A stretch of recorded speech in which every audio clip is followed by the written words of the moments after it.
Hi, I'm Jim Raffle. Welcome to this week's episode of the Jim and Shelby Show, All Things Print Podcast.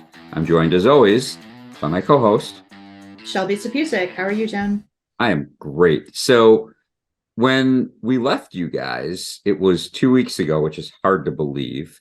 And we were just wrapping up the ISA show in Las Vegas. So any last thoughts about Las Vegas, the ISA show? I wasn't expecting this question. Just that I am still doing follow-up 2 weeks later. I got a phone call today, in fact, from someone that we didn't connect with and wanted to. We were just it was one of those shows where I wish we had more time to walk the show and, just bump into friends. And we ended up just being scheduled, I guess. Not only were we speaking, but we had a lot of meetings, and all those are good things. There would be people that I wish I would have connected with that I did not. Yeah, I definitely believe that going into this show, like multiple people are like, "Oh, you're going to be disappointed. It's going to be a slow show. It's going to be a small show." I don't think anything could have been further from the truth than those statements. I mean, the floor was busy. We were only there 2 days. We got our work done, and we both scheduled flights and got out of town early because we felt like we were done and we had other places we had to be and such. But those 2 days, Wednesday and Thursday, that show floor was jam packed. Yeah. And like you said, we were scheduled, and we never really just wandered around and just randomly ran into people. I was on. We're going to talk a little bit about certification and training in a minute here, and I was on with Chuck from Idea Alliance, and he was like, "Yeah, I was going to try and meet up with you guys, and I got there, and I saw on social media that you'd already left." So we really didn't have a whole lot of random meetings at this one. I'm also doing follow up. This is kind of an aside, but my friend Mark Jeeves once questioned both you and I. We were talking about business cards or whatever, and we were at a social gathering at an event, and he's like, "So yeah, my talk these days is about my business card." He goes, "Do you guys have one?" And we both reach in our wallet, and we pull out business cards, and he goes, "You just passed the test." I'm like, "What test?" He goes, 80% of people I ask that question don't have a business card with them. And I was like, wow, okay. Well, we were having breakfast at, a random breakfast on Wednesday or Thursday morning. I don't remember which anymore, before the show. And, this was early. It was like 7 o'clock in the morning, and we'd walked like 20 minutes down the strip to one of our favorite restaurants. And we ended up sitting at the bar just because it was more convenient. And we struck up a conversation with the guy next to us, who happens to own a very large printing company and was there for the show. And we reached out to him after the show. We made a connection. One of his employees actually called me this afternoon. And so, it's just a reminder that the show happens more than at the show. That when you're in a city, even Las Vegas, that's big, when you've got 20 or 30,000 people there for your event, you can run into them anywhere. And so, yeah, I mean, that was kind of my follow-on takeaway, like you, I got out of town, and then I know you had a very busy few days when you got home. I remember you had to help with a birthday party and all kinds of crazy stuff. I had 36 hours to turn around and jump on a plane, and I had to go to Florida, and I had to go on a cruise. It was horrible. It was horrible. I felt really bad for you. It was so horrible. We booked another one when we got off. But no, it went very fast. And, now really what I wanted to talk about, certification and training, One is, more thing about ISA. oh, please. I think next year I am going to push for us to go to ISA Rocks, the after hours networking party that they offer.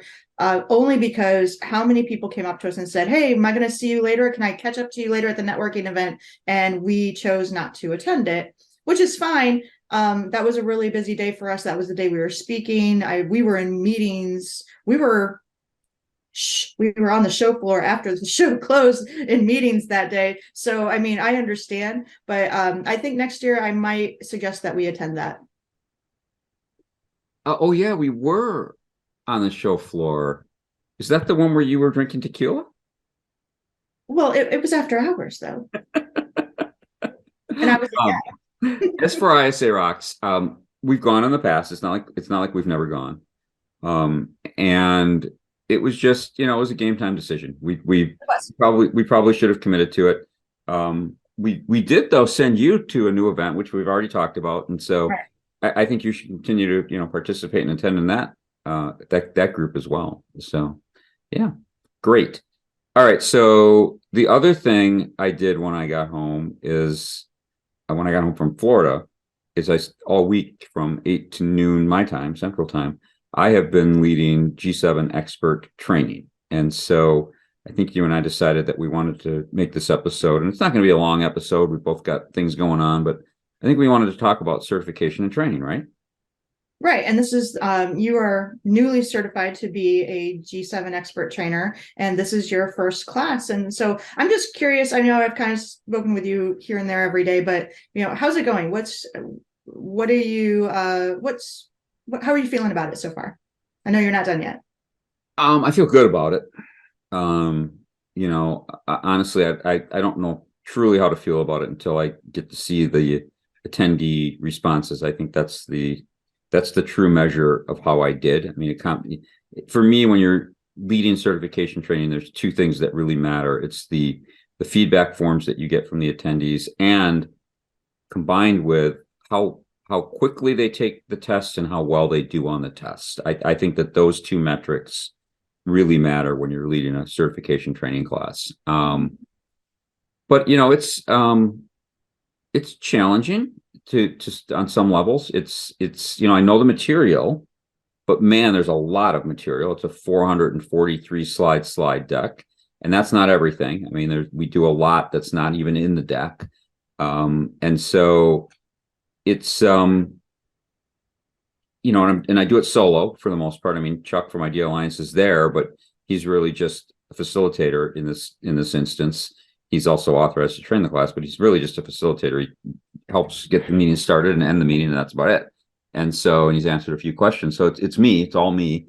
And as you know, normally when we do training, even CMP, which is significant, but not compared to this. And we usually do that together. So it's 4 hours of talking every day.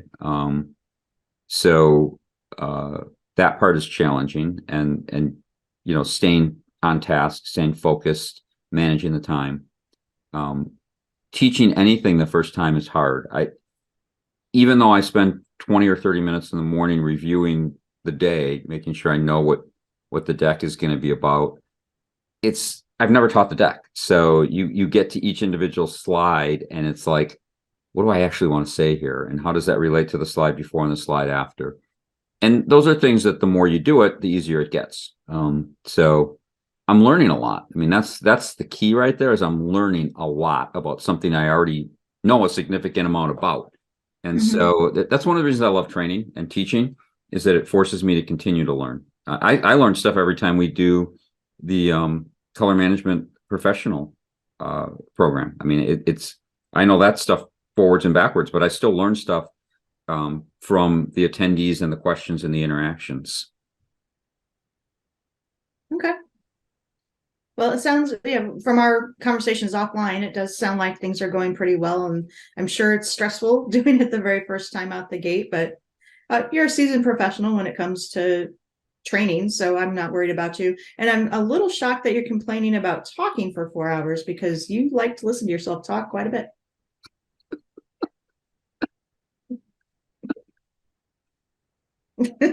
No comment. He's trying not to talk.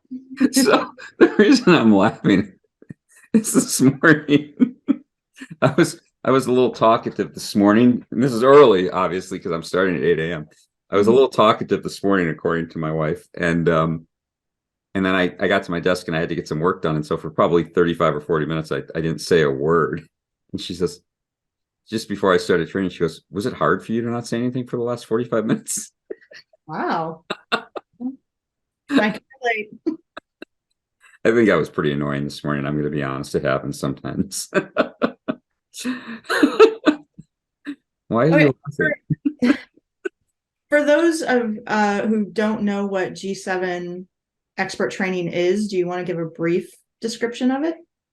So the G7 program is part of Idea Alliance. It's It's been around since 2006 was the first time that the G7 expert training was led. G7 stands for gray, and then our 7 colors. So CMYK, and then the secondary colors of red, green, and blue.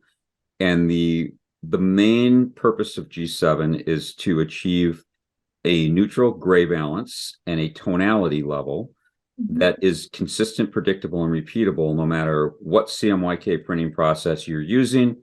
Doesn't matter if it's an offset press, flexo press, gravure press, inkjet printing device. As long as there's CMYK ink in there and it's going down on a substrate, you can use G7 to achieve a neutral gray balance, which results in what we refer to as a common visual appearance. And so there's an awful lot that goes into that, though.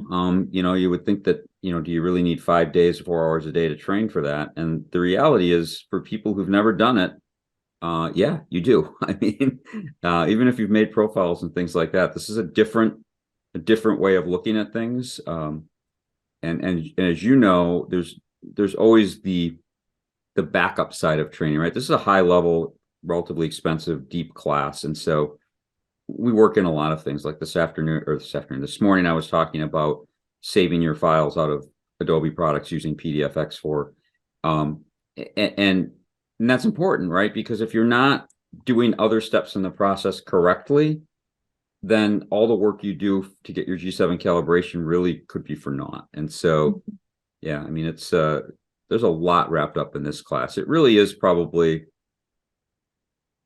for color and color management training, it's probably at just about the highest level of anything I'm aware of in the world today. I mean, it's kind of the pinnacle of training. And it's too late to sign up for this one, of course, but where do they go to look into signing up for G7 expert training? So yeah, this is only offered through Idea Alliance / Printing United Alliance, because they're one company now. And you need to, I would start at ideaalliance.org. Right on their homepage is a listing of the upcoming classes. There are the online versions like I'm leading, and I'm really just, I mean, I don't know, hired gun, whatever you want to call it.